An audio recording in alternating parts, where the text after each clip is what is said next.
The final story of the book is even worse. It's a shocking tale of sexual abuse and violence, which all leads to Israel's first civil war. It's very disturbing. And that's the point. These stories are meant to serve as a warning. Israel's descent into self-destruction is the result of turning away from the God who loves them and saved them out of slavery in Egypt. And now Israel needs to be delivered again from themselves. The only glimmer of hope in this story is found in this repeated line in the last part of the book. It actually forms the last sentence of the story. Israel has no king. And so the stage is set for the following books to tell the origins of King David's family, the book of Ruth, and also the origins of kingship itself in Israel, the book of 1 Samuel. But the story of Judges has value as a tragedy. It's a sobering explanation of the human condition, and ultimately it points out the need for God's grace to send a king who will rescue his people. And that's the book of Judges. Judges 19. In those days, when there was no king in Israel, a certain Levite was sojourning in the remote parts of the hill country of Ephraim, who took to himself a concubine from Bethlehem in Judah. And his concubine was unfaithful to him, and she went away from him to her father's house at Bethlehem in Judah, and was there some 4 months. Then her husband arose and went after her, to speak kindly to her and bring her back. He had with him his servant and a couple of donkeys, and she brought him into her father's house. And when the girl's father saw him, he came with joy to meet him. And his father-in-law, the girl's father, made him stay, and he remained with him 3 days. So they ate and drank and spent the night there. And on the 4th day they arose early in the morning, and he prepared to go. But the girl's father said to his son-in-law, "Strengthen your heart with a morsel of bread, and after that you may go." So the two of them sat and ate and drank together. And the girl's father said to the man, "Be pleased to spend the night, and let your heart be merry." And when the man rose up to go, his father-in-law pressed him till he spent the night there again. And on the 5th day he arose early in the morning to depart. And the girl's father said, "Strengthen your heart, and wait until the day declines." So they ate, both of them.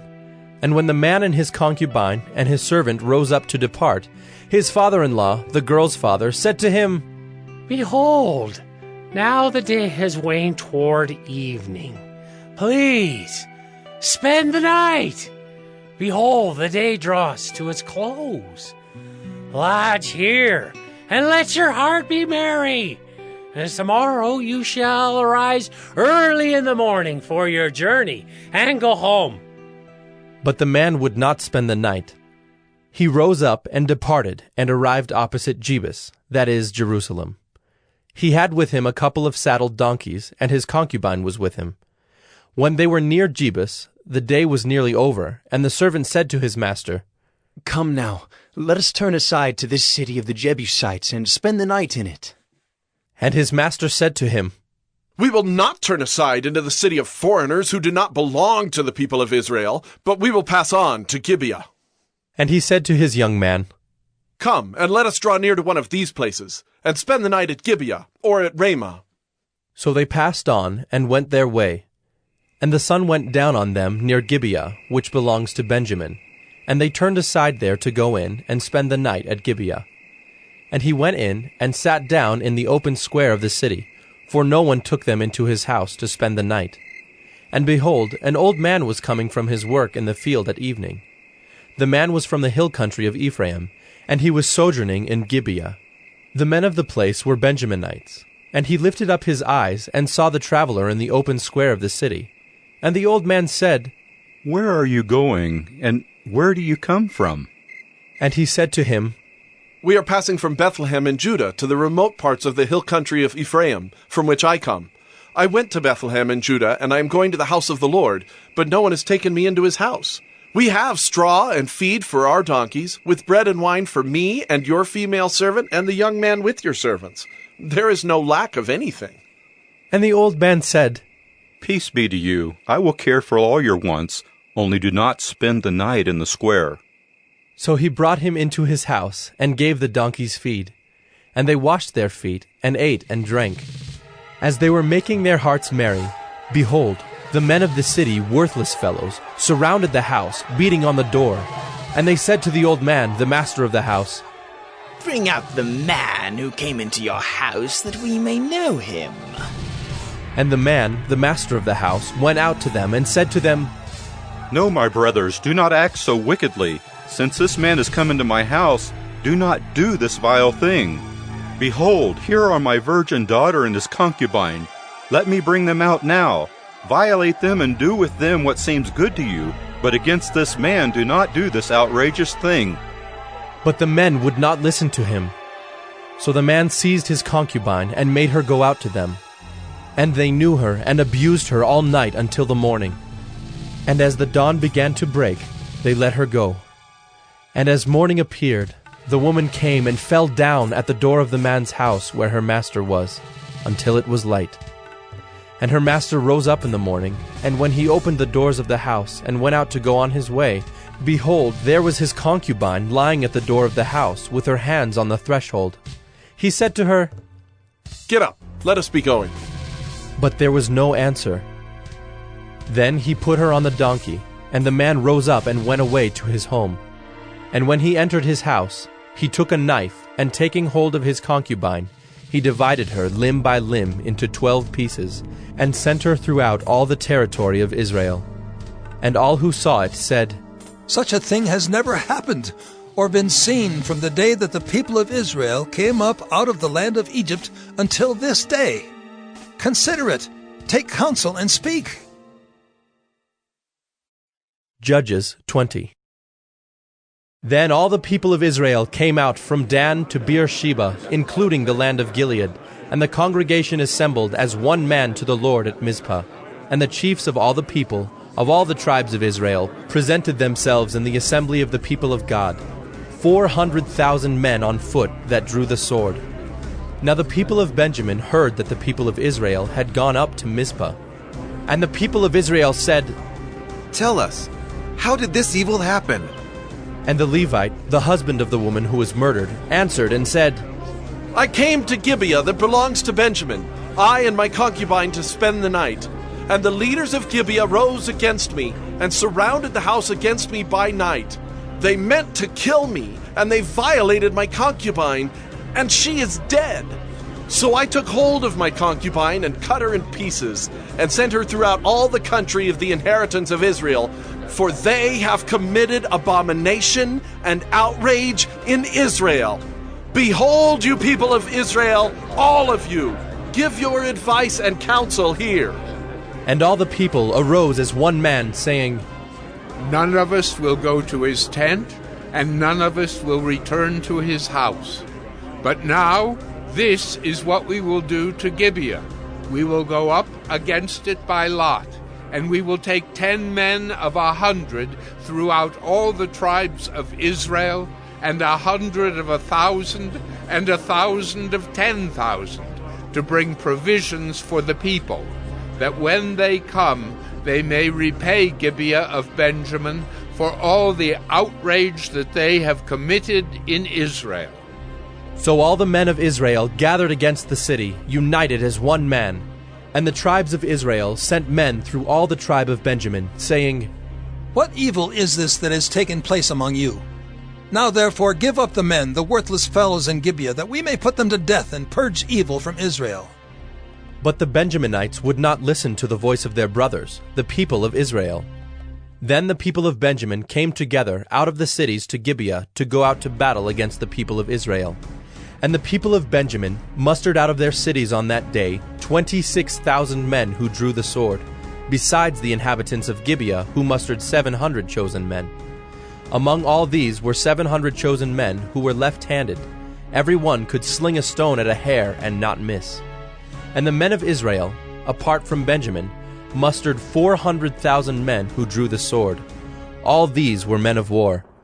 The people of Israel arose and went up to Bethel and inquired of God, "Who shall go up first for us to fight against the people of Benjamin?" And the Lord said, "Judah shall go up first." Then the people of Israel rose in the morning and encamped against Gibeah. And the men of Israel went out to fight against Benjamin, and the men of Israel drew up the battle line against them at Gibeah. The people of Benjamin came out of Gibeah and destroyed on that day 22,000 men of the Israelites. But the people, the men of Israel, took courage, and again formed the battle line in the same place where they had formed it on the first day.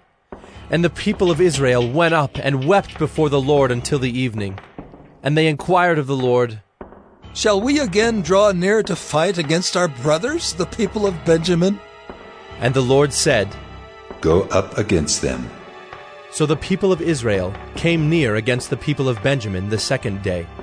And Benjamin went against them out of Gibeah the second day, and destroyed 18,000 men of the people of Israel. All these were men who drew the sword. Then all the people of Israel, the whole army, went up and came to Bethel and wept. They sat there before the Lord and fasted that day until evening, and offered burnt offerings and peace offerings before the Lord. And the people of Israel inquired of the Lord, for the ark of the covenant of God was there in those days. And Phinehas, the son of Eleazar, son of Aaron, ministered before it in those days, saying, "Shall we go out once more to battle against our brothers, the people of Benjamin, or shall we cease?" And the Lord said, "Go up, for tomorrow I will give them into your hand." So Israel sent men in ambush around Gibeah. And the people of Israel went up against the people of Benjamin on the third day, and set themselves in array against Gibeah, as at other times. And the people of Benjamin went out against the people, and were drawn away from the city. And as at other times, they began to strike and kill some of the people in the highways, one of which goes up to Bethel, and the other to Gibeah, and in the open country about 30 men of Israel. And the people of Benjamin said, "They are routed before us, as at the first." But the people of Israel said, "Let us flee and draw them away from the city to the highways." And all the men of Israel rose up out of their place and set themselves in array at Baal Tamar. And the men of Israel who were in ambush rushed out of their place from Mearagibah. And there came against Gibeah 10,000 chosen men out of all Israel. And the battle was hard, but the Benjaminites did not know that disaster was close upon them. And the Lord defeated Benjamin before Israel. And the people of Israel destroyed 25,100 men of Benjamin that day. All these were men who drew the sword. So the people of Benjamin saw that they were defeated. The men of Israel gave ground to Benjamin, because they trusted the men in ambush whom they had set against Gibeah. Then the men in ambush hurried and rushed against Gibeah. The men in ambush moved out and struck all the city with the edge of the sword. Now the appointed signal between the men of Israel and the men in the main ambush was that when they made a great cloud of smoke rise up out of the city, the men of Israel should turn in battle.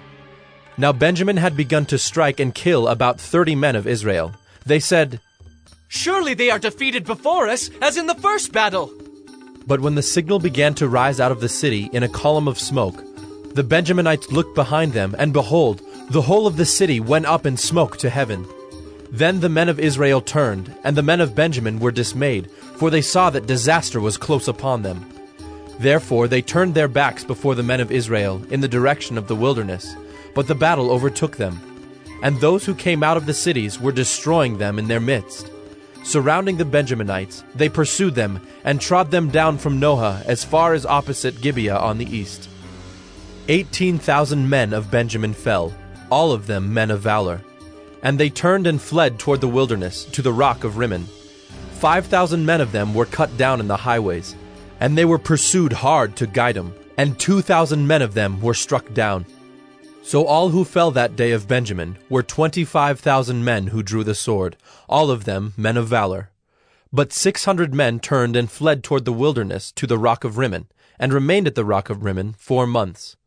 And the men of Israel turned back against the people of Benjamin, and struck them with the edge of the sword, the city, men and beasts, and all that they found. And all the towns that they found they set on fire. Judges 21. Now the men of Israel had sworn at Mizpah, "No one of us shall give his daughter in marriage to Benjamin." And the people came to Bethel, and sat there till evening before God. And they lifted up their voices and wept bitterly. And they said, "O Lord, the God of Israel, why has this happened in Israel, that today there should be one tribe lacking in Israel? And the next day the people rose early and built there an altar, and offered burnt offerings and peace offerings. And the people of Israel said, Which of all the tribes of Israel did not come up in the assembly to the Lord? For they had taken a great oath concerning him who did not come up to the Lord to Mizpah, saying, He shall surely be put to death. And the people of Israel had compassion for Benjamin their brother, and said, One tribe is cut off from Israel this day. What shall we do for wives for those who are left, since we have sworn by the Lord that we will not give them any of our daughters for wives? And they said, What one is there of the tribes of Israel that did not come up to the Lord to Mizpah? And behold, no one had come to the camp from Jabesh-Gilead to the assembly. For when the people were mustered, behold, not one of the inhabitants of Jabesh-Gilead was there. So the congregation sent 12,000 of their bravest men there, and commanded them, Go and strike the inhabitants of Jabesh-Gilead with the edge of the sword, also the women and the little ones. This is what you shall do. Every male and every woman that has lain with a male you shall devote to destruction. And they found among the inhabitants of Jabesh-Gilead 400 young virgins, who had not known a man by lying with him. And they brought them to the camp at Shiloh, which is in the land of Canaan. Then the whole congregation sent word to the people of Benjamin who were at the rock of Rimmon, and proclaimed peace to them. And Benjamin returned at that time. And they gave them the women whom they had saved alive of the women of Jabesh-Gilead. But they were not enough for them. And the people had compassion on Benjamin, because the Lord had made a breach in the tribes of Israel. Then the elders of the congregation said, What shall we do for wives for those who are left, since the women are destroyed out of Benjamin? And they said, There must be an inheritance for the survivors of Benjamin, that a tribe not be blotted out from Israel. Yet we cannot give them wives from our daughters. For the people of Israel had sworn, Cursed be he who gives a wife to Benjamin. So they said, Behold, there is the yearly feast of the Lord at Shiloh, which is north of Bethel, on the east of the highway that goes up from Bethel to Shechem, and south of Labonah. And they commanded the people of Benjamin, saying, Go and lie in ambush in the vineyards, and watch. If the daughters of Shiloh come out to dance in the dances, then come out of the vineyards, and snatch each man his wife from the daughters of Shiloh, and go to the land of Benjamin. And when their fathers or their brothers come to complain to us, we will say to them, Grant them graciously to us, because we did not take for each man of them his wife in battle. Neither did you give them to them, else you would now be guilty. And the people of Benjamin did so, and took their wives, according to their number, from the dancers whom they carried off. Then they went and returned to their inheritance, and rebuilt the towns and lived in them. And the people of Israel departed from there at that time, every man to his tribe and family, and they went out from there every man to his inheritance. In those days there was no king in Israel. Everyone did what was right in his own eyes.